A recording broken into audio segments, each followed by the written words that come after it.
Hello, welcome to the special interview for Awaaz India TV.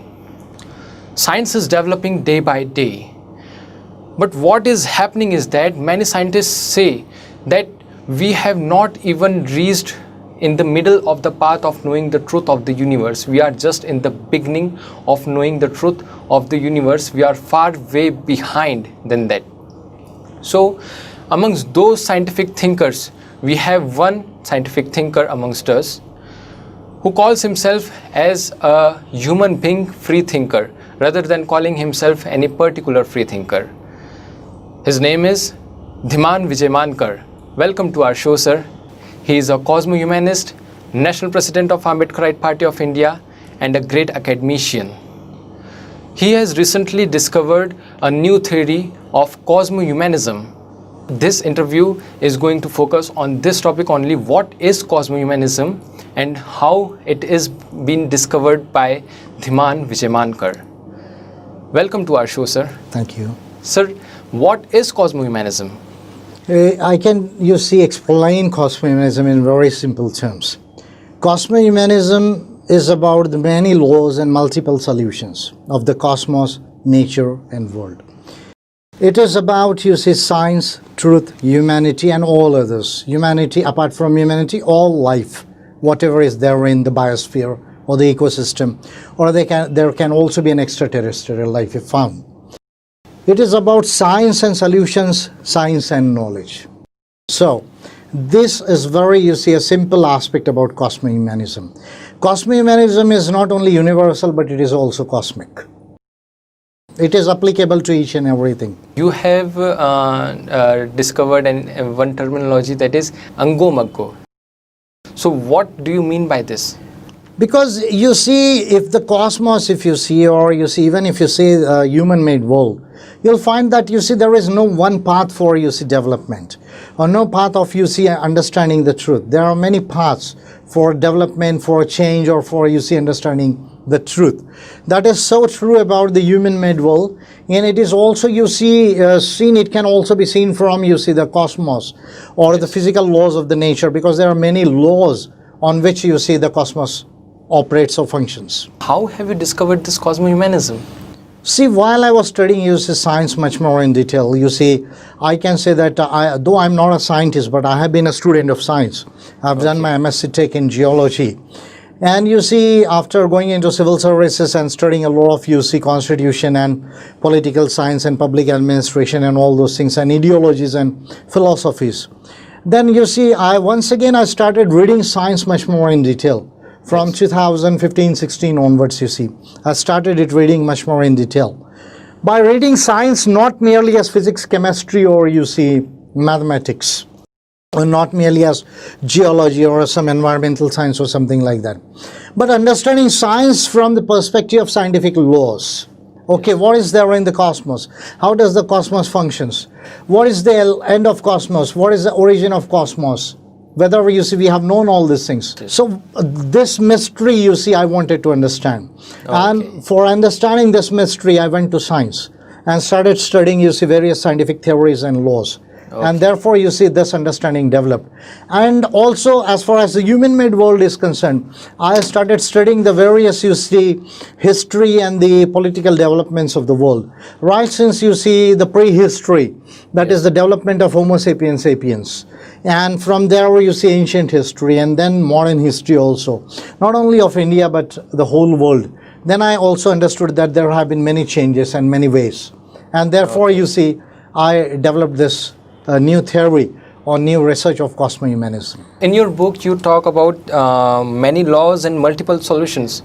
Would you elaborate what is this? See, there are many laws in cosmos. If you can study, physics in particular, I would say. There is a law of gravity and motion. Okay, there are new laws of quantum gravity and motion. There are laws of thermodynamics. Then there is a theory of relativity. Then there are, geophysical laws. Understood? There are mathematical laws. Coming to the life, there are Mendelian laws. There are the genetical laws. Okay? There are so many laws. Laws of chemistry also, they are there. Okay? Yes. So many laws are there which constitute the functioning of the universe. Okay? So we have to understand exactly how the universe functions according to these laws. Since you are thinking on cosmohumanism and you have done so much of research, so according to you, what do you really mean by science? See, science is a way of thinking. I would say science is a way of thinking. And 3 or 4 things, you see, they are integral to science. One, you see, science should have a scientific theory. When we say that science should have a scientific theory, then science should be able to provide a cogent, you see, explanation. Science, you see, it provides, you see, experimentation for that explanation, and that experimentation is a sort of an evidence, and science also provides the calculations in mathematics. So unless there is no experimentation, there is no explanation, and there is no mathematical calculation, it is not considered as science. Theory of everything is their theory, and your theory is cosmohumanism. So can you correlate this? No, theory of everything is a very basic theory of science, and it is a theory which is awaiting, you see, research and a breakthrough. Because if you consider, you see, the various theories of sciences, you see, the theory of relativity was there, which was, you see, discovered by, you see, Einstein. Then there have been many theories, quantum gravity theories, quantum gravity loop theories, then holographic theories have been there. Then coming forward, there have been, you see, string theories, superstring theories, then you see M theory. So now you see, but all these theories, they have not been in a position to explain the operation of the 4 fundamental forces of, you see, nature. Yes. The 4 fundamental forces of nature are, if we consider them, you see, the electromagnetic forces, then the strong and weak nuclear forces, 3, and the 4th force is, let me be very precise, electromagnetic force, and the strong and weak nuclear force, and the force of gravity. Okay, so these 4 forces, how they are related to each other. Then what is the relation of energy to matter? What is the relation of time and space? Okay, whether you see cosmos is in 4 dimensions, or whether you see there are more dimensions, whether the observable universe is only the end of universe, or there are many other universes, that is called the multiple universes. How did it all originated? How it is going to end or continue? In what manner? What would be the law for that? Only what laws I have mentioned earlier, whether they are the only laws or there are different laws for, you see, different cosmoses. Okay, all these questions, whether there is a state of nothingness, whether there is a state of voidness, whether there is a thing where there is nothing. Okay, so all these things will be proven by theory of everything. So theory of everything would be the one single theory which would provide, you see, all the plausible answers that human being has been searching for the cosmos. Talking about cosmos, so according to your study, what is cosmos? Now, as we see the observable universe, you see the observable universe is starts from the Big Bang, okay, and has expanded to some over, you see, 90 billion, you see, light years now. In this observable, you see, cosmos, there are, you see, various, you see, galaxies, yes. Okay, and there are planetary systems that we are living. But the question remains that whether, you see, this observable universe is the only universe, or there is another universe. Okay. So the string theory, which suggests superstring theories, they suggest multi-universes. Okay, but you see, the experimentation is awaited. Why the experimentation is awaited is due to the fact that it requires a lot of, you see, high energy and a low energy, you see, experimentation. You see, the Planck scale starts from 10 raised to the power minus 35. Okay, so this is the starting point of the Planck scale, 10 raised to the power minus 35. The Hubble scale is 10 raised to the power 25. Okay, within this scale, we have to, you see, perform the experimentations. So if you are required to have high energy experimentations, you require more energy or the same energy as that of sun. Okay, you require particular accelerators for that. Okay. So those accelerators are yet to be developed. So Hubble telescope can observe, you see, only the observable universe. Okay, we can understand only the 4 dimensions.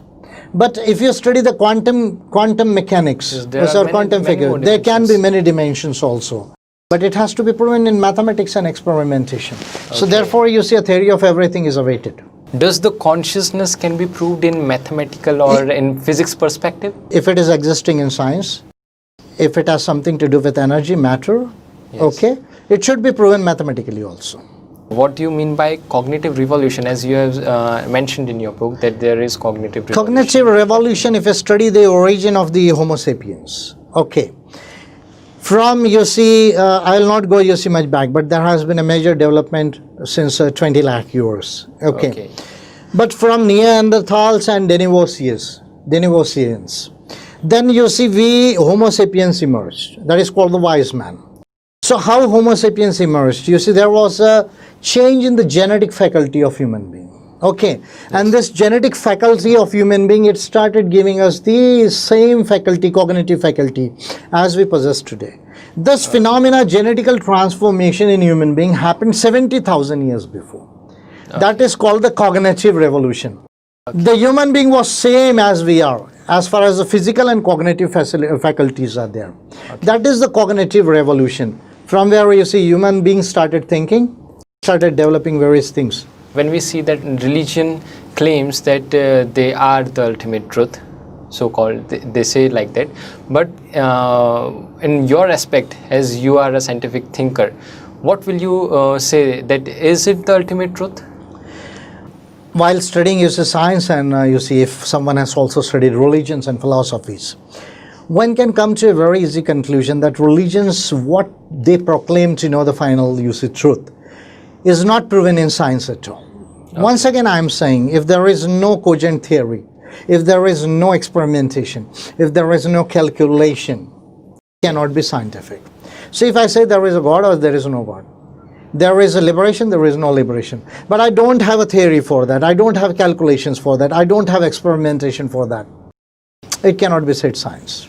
It's only an imagination. Okay, religion is imagination. So, as you are saying that cosmohumanism is related to science, then how will it gonna be used by the human beings? What is its use, and what are its benefit for the human beings? You see, science is used in every field of human life now. Now you see, suppose we are conducting this interview. If there have been no camera and you see lights and your editing tools, there cannot be a effective interview. I'm asking about cosmohumanism. Cosmohumanism, it deals about science. It deals about truth, humanity, and all of this. It deals about many laws and multiple solutions. Okay. Now, suppose if I want to apply, cosmohumanism. So, suppose if let us take an example of India. Okay. How I would apply, cosmohumanism. So, many laws and multiple solutions of cosmos, nature, and world. Okay. So, first thing, that what if my party comes to power, or if I'm conducting politics, I would try to explain science to the people. I would encourage scientists and scientific institutions. I would encourage, education of science and technology in India. Okay. And through this researches and inventions, I would start applying it to every institution of the national life in India. Okay. So you see, the change would come. I would not confine to only one. You see, there was a great, ideological conflict and dilemma. That whether world can change through socialism or capitalism.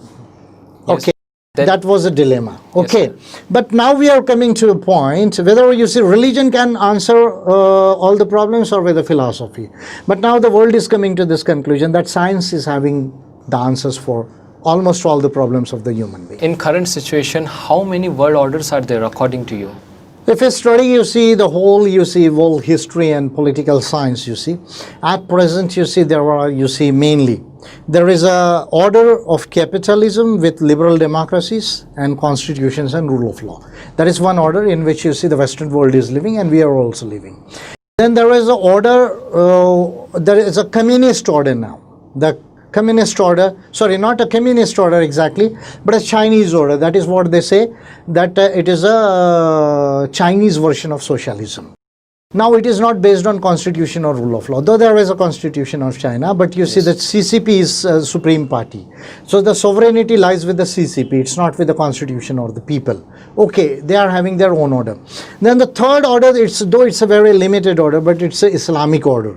If we see the Islamic Brotherhood and all those things, the Arab world, the Middle East, there you can find that sort of an order. So briefly we can say three orders are prevailing in the world today. One of, you see, capitalism with liberal democracies and rule of law and constitutions. One, the Chinese version of socialist order. And the third one is the Islamic version of, political version of Islamic order in the Middle East. So these all orders differ from each other. They differ from each other to a very large extent. How? They differ in the sense that if you see, if I compare, you see the rule of law and democracy and capitalism. And if I take the Chinese order, then the Chinese order, you see, it is not based on rule of law. It is a rule by law. It is not rule of law.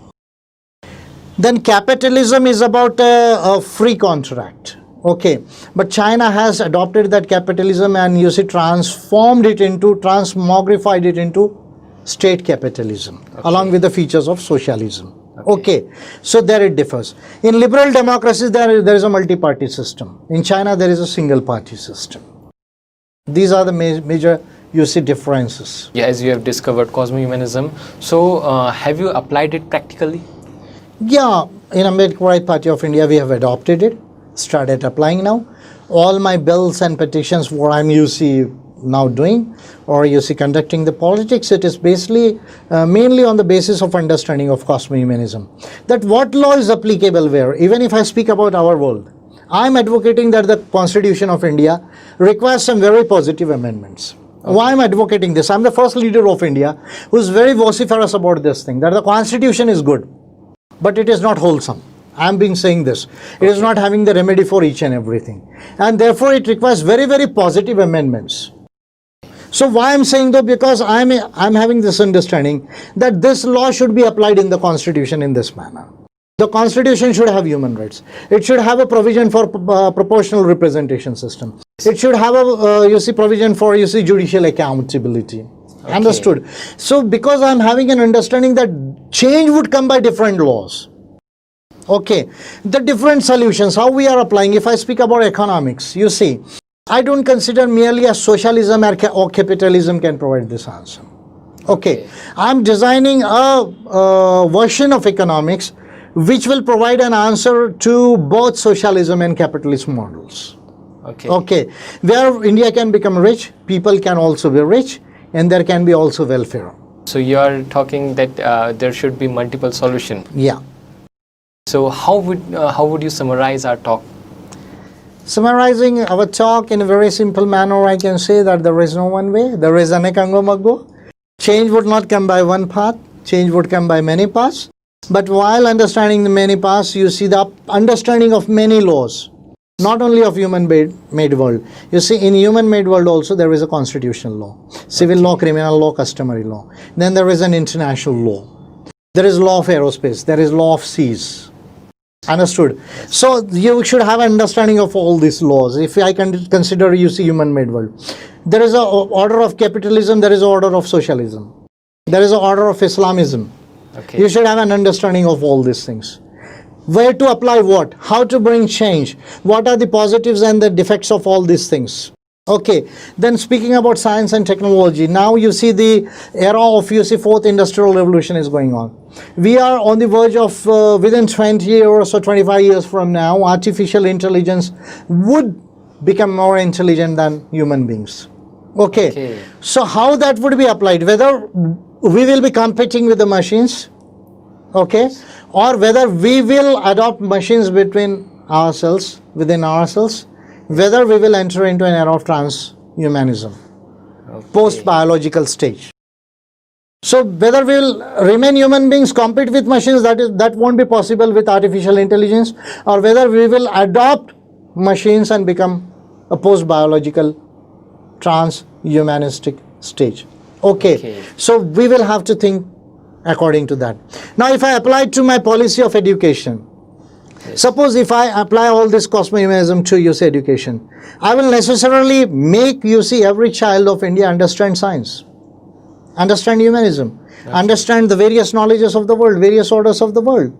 Because we have to make India like that, a new India, a Modavedchi Gondwana, that's what I call, which can, you see, guide the world and compete with the world, and, you see, also contribute the better things for the world. Okay. So I will apply this in my education policy. I'll apply this in my economic policy. I'll apply this in labor policy, agricultural policy, gender policy, environmental policy, everything I would apply. But the basis would be many laws and multiple solutions of the cosmos, nature and world. Along with science, truth and humanity, I would also consider about other life, about the environment and ecosystem and biosphere. So this was Dhiman Vijaymankar sir telling us about his discovery and how a free thinker should be in the existence. So we will be back with him with new topics and new interesting subjects. Till then, stay tuned. Very much thank you, sir, for giving us your precious time. Thank you. Thanks a lot for having such a nice interview. It was the first interview on Cosmo-Humanism, systematically taken by an event. I congratulate you for that, and thank you, Awaz India, for a very wonderful discourse. Viewers, stay connected. We will be back with the new interesting topic. Till then, stay tuned.